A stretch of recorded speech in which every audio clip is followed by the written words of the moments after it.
Imagine a world engulfed by water, vast oceans where cities once stood, mountaintops becoming islands in an endless sea, the sky, a relentless torrent of rain washing away the world as we know it.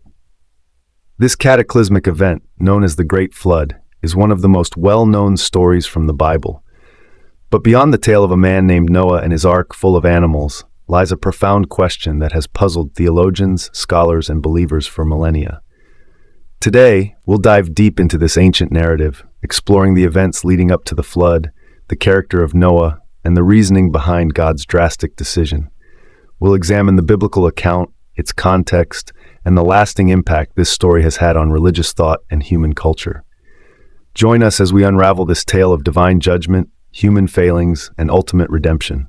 This is the story of Noah, the flood, and a world washed clean. To understand the story of Noah and the flood, we need to step back and look at the broader context of Genesis, the first book of the Bible. Genesis begins with God creating the heavens and the earth. In 6 days, he shapes the world and all its inhabitants, culminating in the creation of humans, Adam and Eve, made in his own image.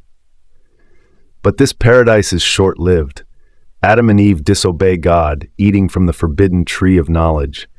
This act, known as the fall, introduces sin into the world. As humans multiply and spread across the earth, so does wickedness. The descendants of Adam and Eve stray further from God's path with each generation. This brings us to the time of Noah, approximately 10 generations after Adam. The world Noah lives in is vastly different from the paradise of Eden. By this time, the earth is filled with violence and corruption. The Bible tells us that every inclination of the thoughts of the human heart was only evil all the time. This wickedness grieves God deeply. But amidst this sea of sin, one man stands out. Noah, described as a righteous man, blameless among the people of his time, walks faithfully with God. It's in this context, a world full of sin, with one faithful man, that God makes a momentous decision. As we dive deeper into Noah's story, remember this context. The flood isn't just about destruction. It's a pivotal moment in the relationship between God and humanity, a divine response to the problem of evil, and a new beginning for creation. To truly understand why God decided to flood the world, we must first grasp the depths of wickedness that had consumed humanity. The Bible paints a grim picture of the world before the flood. Genesis 6:5 tells us, "The Lord saw how great the wickedness of the human race had become on the earth, and that every inclination of the thoughts of the human heart was only evil all the time." But what exactly does this mean? Biblical scholars and theologians have long debated the specifics, but we can infer several key points. 1. Widespread violence. The earth was filled with violence, Genesis tells us. This wasn't just isolated incidents, but a pervasive culture of brutality and disregard for human life. 2. Sexual immorality. Some interpretations suggest rampant sexual deviance, possibly even between humans and fallen angels, referred to as sons of God in Genesis 6. 3. Corruption of God's creation. Mankind had strayed so far from God's intended purpose that they were actively corrupting the natural order he had established. 4. Absence of righteousness. Apart from Noah and his family, there's no mention of righteous people.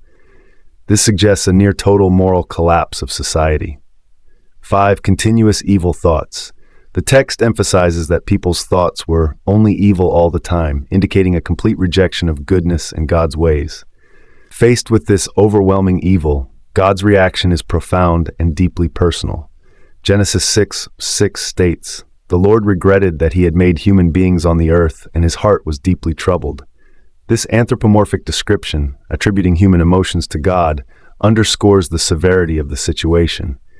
The Creator, who had lovingly formed humanity in his own image, now saw his creation twisted beyond recognition. In response to this grievous situation, God makes a momentous decision. Genesis 6:7 records God's words, "I will wipe from the face of the earth the human race I have created, and with them the animals, the birds, and the creatures that move along the ground, for I regret that I have made them." This decision wasn't made lightly or in haste. It was a response to generations of increasing wickedness, a divine intervention to cleanse the earth and give creation a fresh start. But even in this moment of judgment, God's mercy shines through. For in the midst of this corrupt world, he found one righteous man, Noah. As we'll see, it's through Noah that God chooses to preserve life and offer humanity a second chance. The flood, then, becomes not just an act of destruction, but a complex interplay of divine judgment and mercy, ending one chapter of human history and beginning another. In a world consumed by wickedness, one man stood apart. Genesis 6:9 introduces us to Noah with these words, "Noah was a righteous man, blameless among the people of his time, and he walked faithfully with God." Let's break down what made Noah so exceptional. 1. Righteousness. Noah lived according to God's standards, not the corrupt norms of his society. 2. Blameless. This doesn't mean Noah was perfect, but that he was a man of integrity, consistent in his faith and actions. 3. Faithful. Noah walked with God, suggesting a close, ongoing relationship with his Creator. Noah's character was all the more remarkable given the context of his time. While everyone around him indulged in wickedness, Noah remained steadfast in his devotion to God. This unwavering faith set him apart and ultimately led to his selection by God. God's choice of Noah wasn't arbitrary. It was based on Noah's character and his potential to carry out God's plan. In Genesis 6:13-14, we see God initiating a conversation with Noah. So God said to Noah, "I'm going to put an end to all people, for the earth is filled with violence because of them. I am surely going to destroy both them and the earth.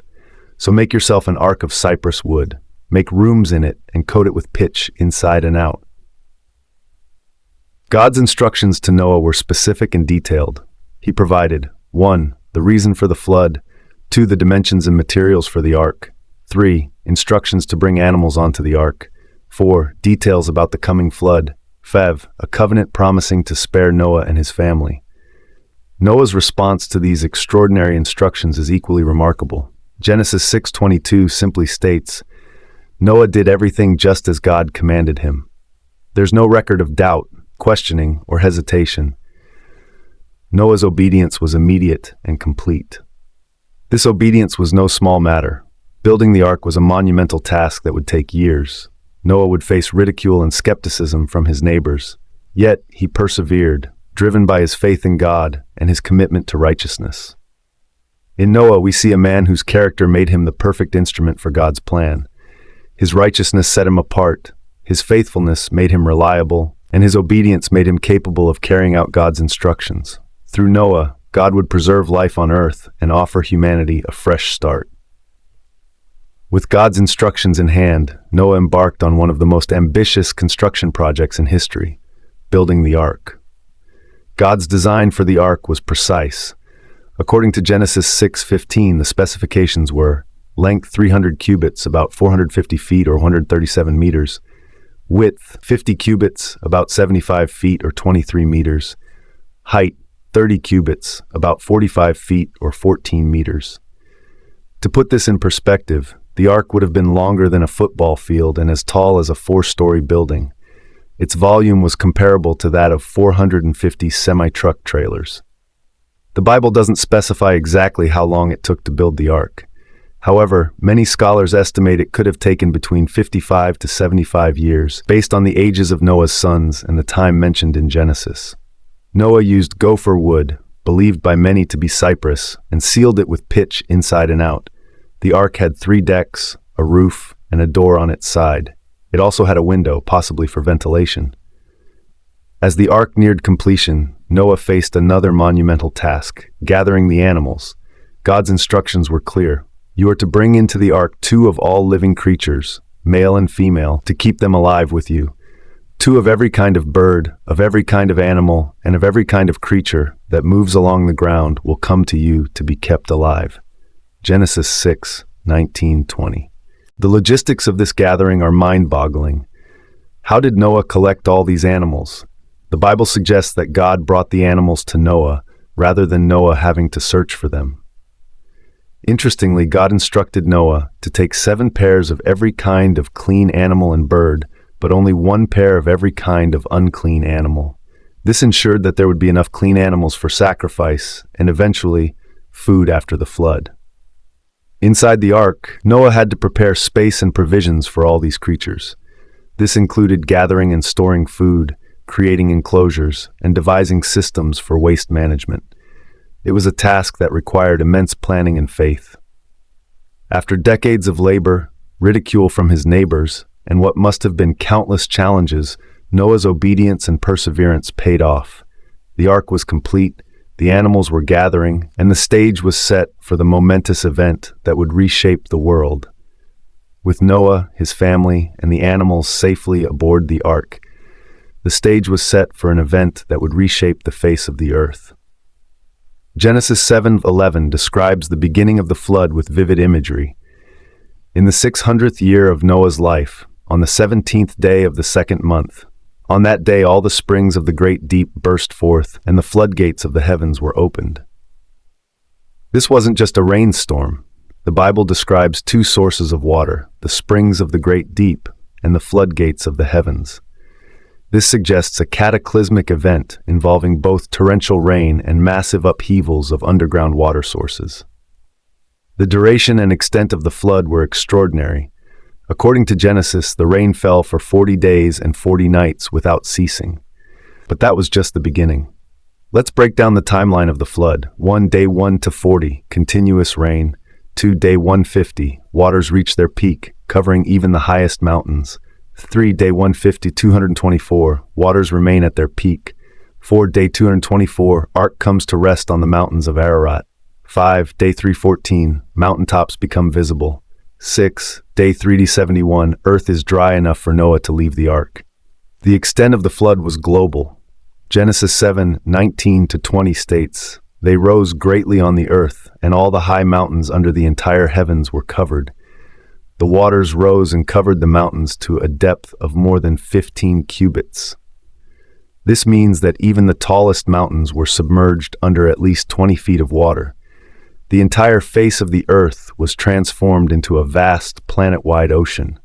The destruction of life was near total. Genesis 7:21-23 paints a grim picture. Every living thing that moved on land perished. Birds, livestock, wild animals, all the creatures that swarm over the earth, and all mankind. Everything on dry land that had the breath of life in its nostrils died. Every living thing on the face of the earth was wiped out. The flood didn't just affect land animals. The radical changes in water conditions and turbidity would have devastated many aquatic ecosystems as well. The world that emerged after the flood would be fundamentally altered. For over a year, the ark floated on this global ocean, carrying the last remnants of terrestrial life. Inside, Noah and his family tended to the animals, likely wondering what kind of world they would find when the waters finally receded. As the long months passed, the waters gradually began to recede, but the world that would emerge would be forever changed, a fresh canvas for a new beginning, born from the most extensive destruction the earth had ever seen. The flood was a cataclysmic event of unparalleled proportions, but to truly understand it, we must delve into the reasoning behind God's decision. Why did an all-powerful, all-loving God choose such a drastic measure? To answer this, we need to revisit the state of humanity before the flood. Genesis 6:5 tells us, "The Lord saw how great the wickedness of the human race had become on the earth, and that every inclination of the thoughts of the human heart was only evil all the time." From God's perspective, humanity had strayed so far from its intended purpose that drastic action was necessary. Let's break down the key aspects of God's reasoning. 1. Justice and holiness. Symbol of scales appears. God's nature is both loving and just. His holiness cannot tolerate sin. The flood was, in part, an act of divine justice, a response to the overwhelming evil that had corrupted his creation. 2. Preservation of good. Image of Noah and his family. By saving Noah and his family, God preserved a remnant of righteousness. This shows that the flood wasn't just about destruction, but also about protection and preservation of good. 3. New beginning, scene of a fresh, unspoiled landscape. The flood provided a reset for creation. It was a chance for humanity to start anew, free from the corrupting influence of the previous generations. 4. Demonstration of power and sovereignty, dramatic scene of the flood waters. Through the flood, God demonstrated his power over creation and his sovereignty over human affairs. It was a reminder that he is the ultimate authority. 5. Foreshadowing of future judgment and salvation. split screen, floodwaters, and an ark. Theologians often see the flood as a type or foreshadowing of future judgment and salvation. The ark, in particular, is seen as a symbol of salvation through faith. Now, let's explore the themes of judgment and renewal that run through this narrative. 1. Judgment. Scenes of the flood's destruction. The flood was undoubtedly an act of judgment. It demonstrates that God takes sin seriously and that there are consequences for persistent, unrepentant evil. However, it's crucial to note that this judgment came after long periods of patience and warning. 2. Renewal. Scene of receding waters and new life emerging. Yet, the flood wasn't the end of the story. It was also about renewal. The world that emerged was cleansed, offering a fresh start for humanity. This theme of renewal through water becomes a recurring motif in Scripture, from the crossing of the Red Sea to Christian baptism. 3. Covenant and promise. Image of a rainbow. After the flood, God made a covenant with Noah, promising never to destroy the earth by flood again. This introduces the important biblical theme of covenant relationships between God and humanity. 4. Divine sorrow and resolve. Artistic representation of God's emotions. Interestingly, Genesis describes God as grieved and heartbroken over human sin. This anthropomorphic language suggests that God's decision wasn't made lightly, but with deep sorrow and resolved purpose. 5. Grace amidst judgment. Noah building the ark.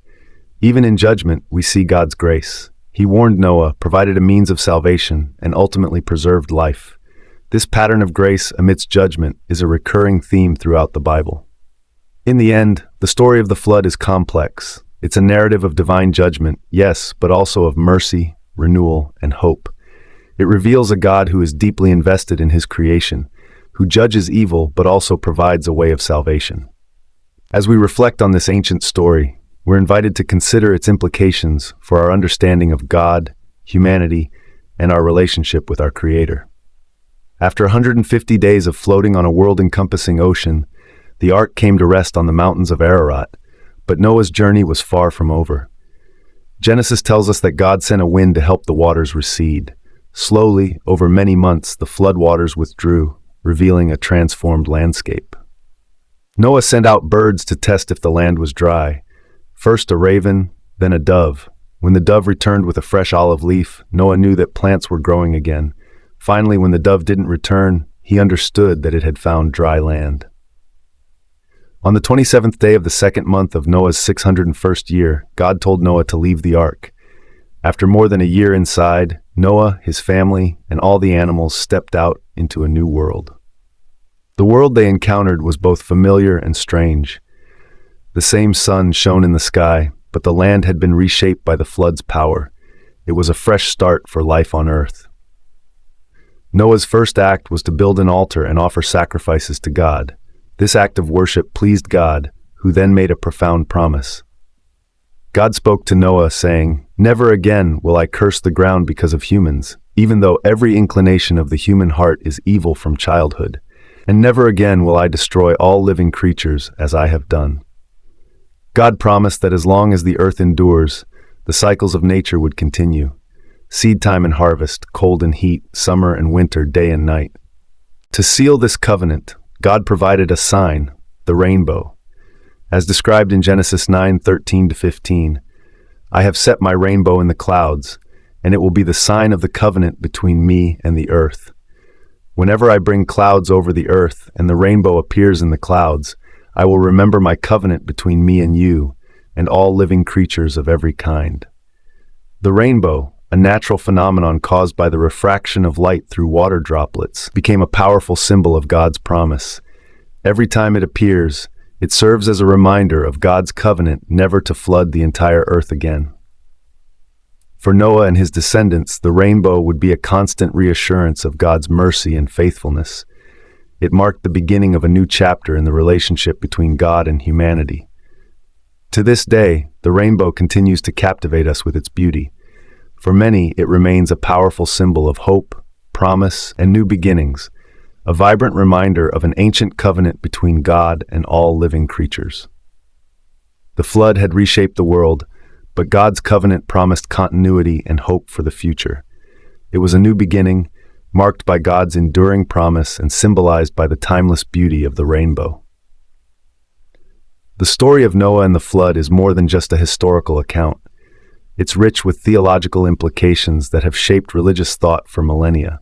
Let's explore some of these key lessons and what they reveal about the nature of God and humanity.